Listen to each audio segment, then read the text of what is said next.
만약 여러분들이 어떤 회사의 주식을 샀다고 해볼게요. 실적도 좋고 재무도 괜찮아, 또 성장성도 엄청 돋보여. 근데 갑자기 이 회사가 공시를 내고 느닷없이 우발적 비용으로 1조 원을 처리해버려. 근데 이게 한 해만 그러면 그러려니 하겠는데 2년 전에도 그렇고 3년 전에도 그랬고 올해도 그랬고 내년에도 왠지 할 것 같은 그런 느낌이 드는 거죠. 만약 여러분들이 이 회사 주주라면은 당연히 황당하고 당장 이 회사 주식 빼고 싶을 거예요. 아시는 분들은 아시는 이 회사, 바로 현대차와 기아의 이야기죠. 지난 18일 두 회사가 동시에 공시를 냈어요. 내용을 보니까 세타 GDI 엔진 관련한 추가적인 충당금 설정과 선제적 고객 보호 조치를 위해 품질 비용을 반영한다. 이 충당금 액수가 어마무시한데요. 현대차 1조 3,600억 원, 기아가 1조 5,400억 원, 합쳐서 총 2조 9천억 원. 두 회사가 지난해 합산 영업이익으로 12조 원을 냈거든요. 근데 거의 4분의 1을 한 해 충당금으로 쓰고 있는 거예요. 이게 투자자들로서 좀 화날 법한 게 실적 발표 전 증권가들 리포트 보면은 완전히 3분기 실적 좋을 거라는 이야기 많았거든요. 가뜩이나 요즘 장도 안 좋고 현대차랑 기아 주가도 많이 내려간 것 같은데 이런 내용들 보면 막 사고 싶은 마음이 들 거 아니에요. 근데 막상 매수 버튼 누르면 충당금 몇 조 원씩 반영했다고 공시 뜨고 그러면서 주가는 하락하니까 실제로 지난 24일 실적 발표 이후 주가 흐름을 보면요. 일단 현대차 기준 지난해 3분기 대비 영업이익이 3.6% 하락했고요. 그러니 분가 기준 전일 대비 주가가 3.29% 하락했어요. 또 충당금 액수가 더 큰 기아는 주가가 3.83% 하락. 다시 말해 투자자 심리는 너네들 충당금도 많이 쌓았는데 실적도 그렇게 좋지 않더라? 라는 반응인 거죠. 근데 아시는 분은 아시겠지만 현대차 그룹이 세타 엔진 관련해 충당금을 쌓는 게 올해가 처음은 아니에요. 세타 엔진 이슈가 처음 터진 건 2015년이고요. 지금까지 현재 진행형인 사안인 거죠. 이 세타 엔진 이거 해외에도 수출했어요. 크라이슬러랑 미쓰비시 로열티 받고 팔았고요. 그래서 우리나라가 엔진 수출국이 됐다라는 그런 호평도 나오기도 했었죠. 근데 바로 이 엔진에서 문제가 생기기 시작합니다. 맨 처음 이슈가 된 게 2015년 미국에서부터였고요. 당시 소나타 47만 대에 대한 리콜을 발표했어요. 크랭크 축 오일 통로에서 이물질이 완전히 제거되지 않으면서 베어링으로의 오일 흐름이 제한되고 오일 흐름이 감소하면 베어링 온도가 상승해 족이 마모될 수 있다. 이 경우 베어링이 고장나 주행 중 차량이 정지될 수 있다. 당시 미국에선 문제가 생긴 차량의 엔진을 무상 교체하고요. 또 2016년에는 이 세타 엔진이 탑재된 차량을 구입한 미국 소비자들한테 수리와 보상도 해주기로 했어요. 그리고 우리나라에선 2016년 몇몇 언론에서 엔진 문제를 집중적으로 다루면서 논란이 되기 시작합니다. 당시 경향신문 단독 기사를 보면 김광호 전 부장이라는 분이 현대차의 내부 고발자로 나왔어요. 현대차가 국내 차량에도 결함이 있는 걸 알면서도 리콜을 안 한다, 은폐하고 축소 신고하고 있다, 이런 보도가 나온 거죠. 근데 현대차는 미국에서 보였던 태도하고는 전혀 상반된 태도로 나오죠. 당시 현대차 이야기를 보면요. 미국 차량 엔진에서 생긴 문제는 현지 공장의 생산 공정 청정도 문제다. 그러니까 미국에선 보상하지만 국내에선 하지 않겠다. 당시 국토부가 조사에 나섰었는데 이에 대해서는 이슈가 생겼을 때 하는 일상적이고 정상적인 조사다. 또 국내 운전자분들은 다 이렇게 말하죠. 아니 미국 차나 한국 차나 문제가 생긴 건 다 매한가지인데 근데 리콜은 왜 미국에서만 하고 한국에서 안 하는 거야? 이게 바로 한국식 소비자 대응인가?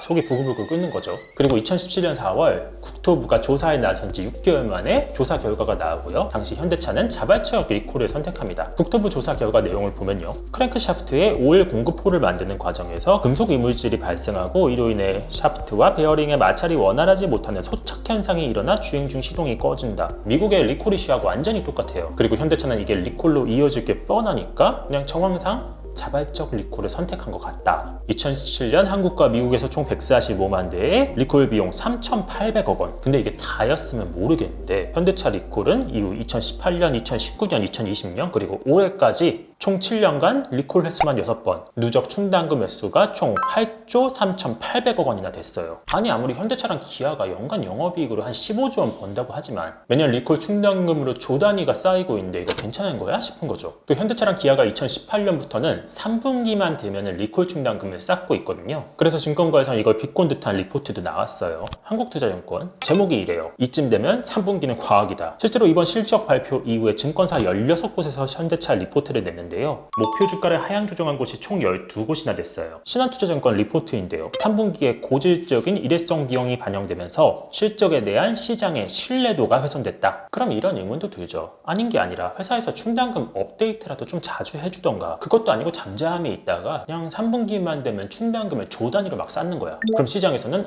또 3분기야 이런 반응이 나올 수밖에 없죠. 그래서 우리가 궁금한 건 현대차랑 기아가 혹시나 나중에 또 충당금에 쌓지 않을까? 만약에 한다면 또 언제 충당금을 반영할까? 현대차 그룹에서도 이거하고 관련해서 좀 양심이 찔렸는지 지난 18일 공시를 내면서 동시에 품질 비용 설명이라는 걸 열어요. 내용을 보면 이번에 6번째 리콜 충당금이 쌓인 건 크게 3가지 이유 정도로 정리가 돼요. 첫째, 코로나19 때문에 중고차 사용 연한이 늘면서 기존 차에 있던 엔진의 교환 비율이 더 증가했다. 실제로 미국 승용차 평균 잔존 연수가 2020년 12.4년에서 2022년 13.1년으로 늘어났다고 하고요. 아무래도 차량 주행 기간이 좀 더 길어지면 그만큼 엔진에 문제가 생길 가능성이 더 커지겠죠. 그리고 두 번째, 2019년 현대차 그룹이 충당금 정책을 밝히면서 당시 세타 엔진 문제가 있는 거 평생 보증해준다고 했었거든요. 현대차 그룹이 그때 이후 1년간 데이터를 분석해서 2020년 충당금을 잡았었는데 코로나19 이후에 여러 변동성이 생기면서 충당금을 올해 다시 잡는다. 이건 아무래도 첫 번째 이슈하고 맞물린 걸로 보이죠. 그리고 세 번째, 환율이 급등하면서 비용이 추가적으로 발생했다. 2020년 원달러 환율이 1150원이었는데 2022년 현재 1440원이니까 아무래도 원재료랑 부품을 수입해서 제품을 만드는 기업으로서 원가가 대략 25% 오르는 효과가 발생합니다. 그러면 다시 이런 의문이 들죠.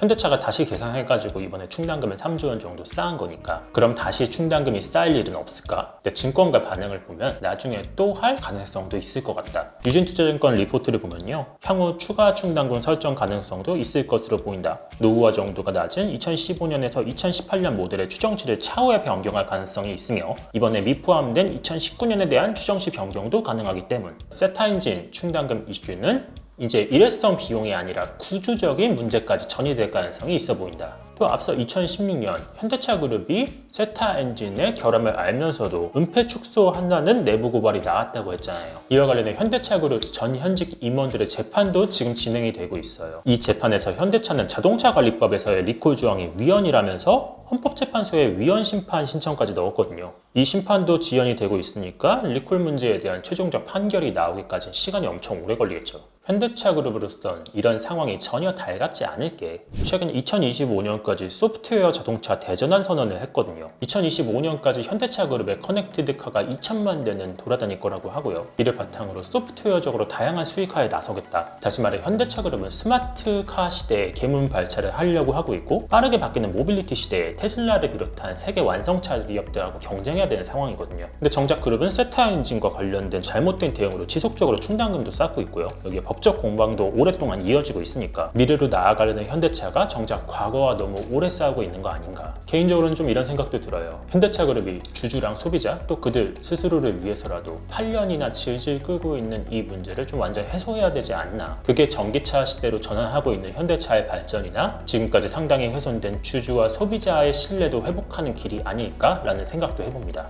하시고 싶은 말씀 궁금하신 내용 있으면 댓글로 달아주세요. 저희가 취재해서 답변해 드릴게요. 이번 넘버스에서 저희가 준비한 이야기는 여기까지입니다.